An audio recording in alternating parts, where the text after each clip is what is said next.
Okay, Bismillahirrahmanirrahim. Assalamualaikum warahmatullahi wabarakatuh. Jadi hari ini saya ingin membentangkan pentaksiran bilik darjah, iaitu mencipta kereta Newton. Baiklah, sebelum tu saya akan menceritakan tentang aspek kenderaan dan objektif.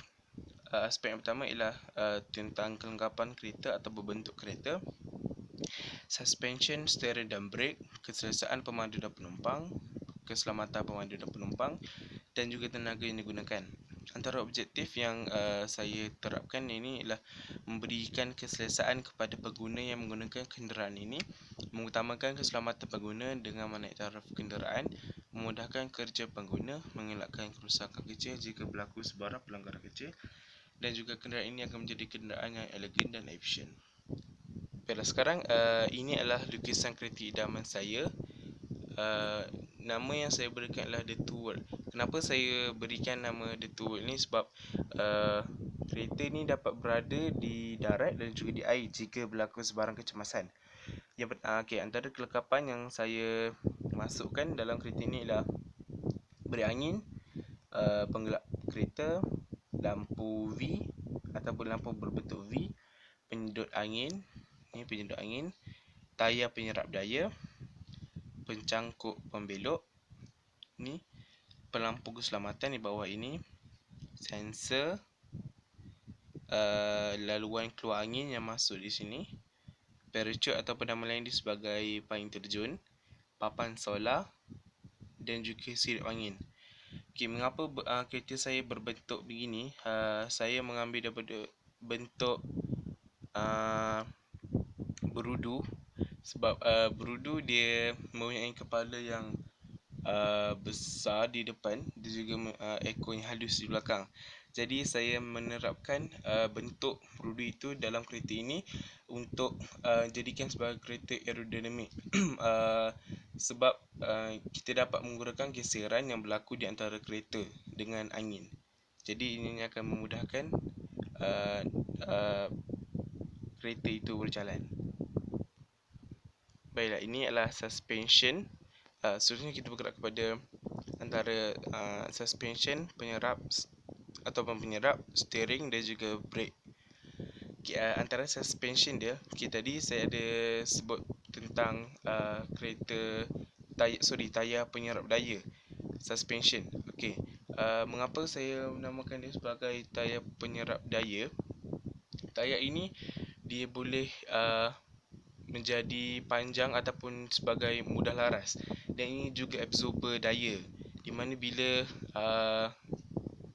ada kadang tu kereta apabila dia jalan dengan laju dan ada masa tu kereta itu akan terlajak dan akan menyebabkan kereta itu semakin laju.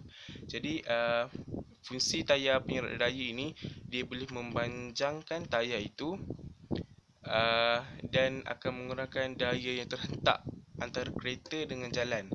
So apabila tayar itu semakin panjang, tayar itu akan terkena jalan dahulu sebelum badan kereta itu sendiri.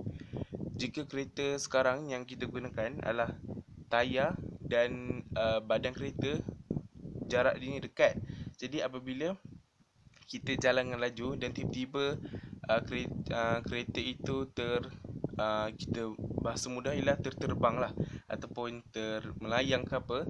Jadi dengan ada tayar ni, dia boleh menyerap daya dengan memberikan tayar itu menyentuh dahulu jalan tersebut sebelum badan kereta jatuh ke tanah. Baiklah, steering yang saya reka ialah steering yang berbentuk begini, dan kita ada fungsi airbag, horn dan juga call. Call ni adalah untuk memudahkan kita menghubungi pihak polis ataupun pihak berkaitan untuk minta pertolongan jika kita ada kecemasan yang berlaku. Jadi ini antara aspek keselamatan dia. Lepas tu kita ada, ini pun kita sebut sebagai absorber daya, dan apabila airbag ini berfungsi, apabila hentakan itu berlaku, pengguna yang menggunakan kereta ini, terutama driver, dia akan daya itu akan menyerap. So kurangnya berlaku kecederaan itu. Brake pula, pedal brake ditekan dan akan ada daya yang terhasil di mana akan menyebabkan vacuum meningkatkan kesan brake bertindak dengan lebih cepat. Iaitu bila kita tekan pedal brake, kereta ini ada dua brake, di mana satu brake biasa dan satu brake angin. Brake biasa ni adalah brake yang biasa digunakan. Brake angin ni ialah seperti saya tunjukkan tadi, di atas bumbung tu ada satu brake, di mana brake angin ni ialah bila kecemasan, butang brake angin boleh diaktifkan dan ia berfungsi untuk memperlahankan kadar kelajuan kereta. Konsep seperti jet pejuang dan kereta lumba F1. Apabila brake angin diaktifkan, ianya akan menyebabkan daya geseran berlaku dengan angin. Jadi ia melambatkan pergerakan kereta tersebut, dan juga pelacik yang berada di belakang kereta itu akan menyebabkan kereta yang tidak terkawal itu boleh bergerak dengan kadar yang lebih perlahan daripada kadar yang laju dan kepada kadar yang perlahan jika berlaku kecemasan seperti brake putus ataupun brake tidak boleh berfungsi dan sebagainya. Itulah brake angin. Baiklah, ini adalah sebenarnya kita bergerak kepada berentas dalam kereta saya. Maaf, saya punya lukisan tidak berapa sempurna. Ini adalah antara keselamatan yang saya dapat masukkan dalam kereta bahagian depan saya, iaitu kita ada gear, handbrake, dan di sini adalah radio, di mana dia ni ada butang brake angin, parachute dan sebagainya. Ada butang pelampau keselamatan dan sebagainya lah. Di bawah kerusi ini, seat ni dia ada spring yang membolehkan daya itu tidak terlalu menyerap dan tidak terlalu direct kepada pengguna. Sebab bila berlaku hentakan di bawah, at least kita ada spring yang dapat mengurangkan dan dapat menyerap daya itu terlebih awal. Inilah steering dia.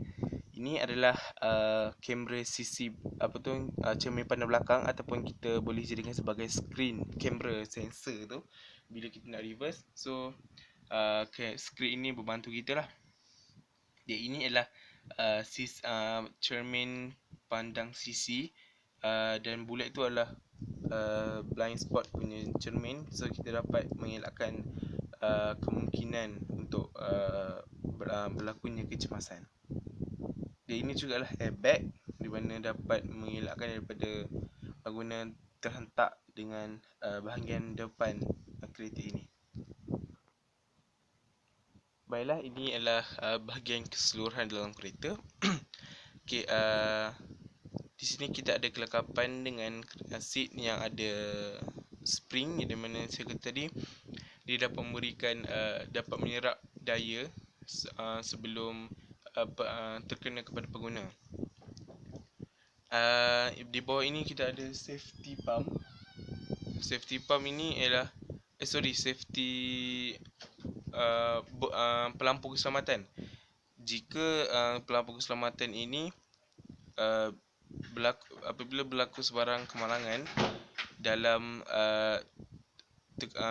laut atau apa-apa, pelampau keselamatan ini dapat diaktifkan dan dapat mengampung keseluruhan jisim dalam kereta ini. Ini pula adalah bahagian mundah remuk. Bahagian mundah remuk ini ialah dapat menggunakan daya yang ataupun hentakan yang berlaku daripada daya itu terkena dengan pengguna dalam kereta ini. Dan dalam kereta ini semua dilengkapi dengan airbag, di mana ini adalah di atas kereta, dan ada di sini airbag juga untuk mengelakkan daripada sebarang hentakan berlaku lah. Baiklah, yang terakhir pula ialah tenaga atau bahan api yang saya gunakan. Saya gunakan tenaga solar lah, iaitu kita menggunakan cahaya matahari. Bagaimana solar ini berfungsi? Solar ini dapat menukarkan cahaya matahari kepada kuasa elektrik dengan menggunakan photovoltaic cells ataupun PVC. Dibuat daripada semiconductor ataupun silikon untuk menyerap cahaya. Silikon menerap cahaya dan cahaya membebaskan elektron dan mengalir dalam semikonduktor menjadi arus elektron mengalir ke motor kereta. Okey, bagaimana soalan ini berfungsi? Apabila cahaya matahari diserap melalui panel solar ini, panel solar itu dia akan mengalirkan pada PVC, iaitu menukarkan cahaya kepada kuasa elektrik ni dengan membebaskan elektron. Jadi kita dapat mengalirkan elektron ke seluruh motor kereta yang menggunakan kuasa elektrik.